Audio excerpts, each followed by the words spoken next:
Тапановтың адына Хакас драма театры 9 майда сыбыры үшін алнын асықшы. Бұлтыр ұлпос программызын 900 күн құшықты болған Ленинградқа шартқан. Мұндағы шон городы үржі қолына пербеске паршоқ көзін салған.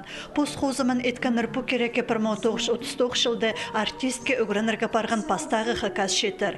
9 қыз Ленинграды арачылерге қалған. 11 ол шағы пос көнінің бары бысқан, үзірлі айлынған.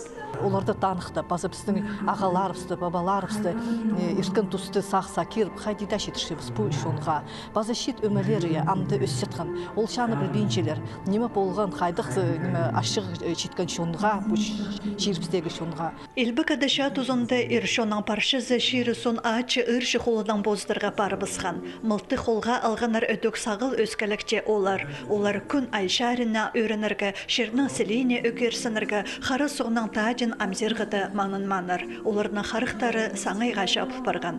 Амды шасқы шетсі шерхатты бұсқынша, аймық шақ ектір алжасша, бүрісесінің шұрты спарып отырша, ша амғы жүлге айыз тегіріні сыйлан матырлар шоқ.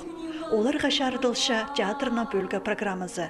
Шады қалғын шет ол қыстар қайдық олардың сақыстар болған, қайди олар жүртері сағынғанар, қайди олардың сағынған сақыстары толбан. Анаңар олар тігі шердің пістің шоқтасшылар.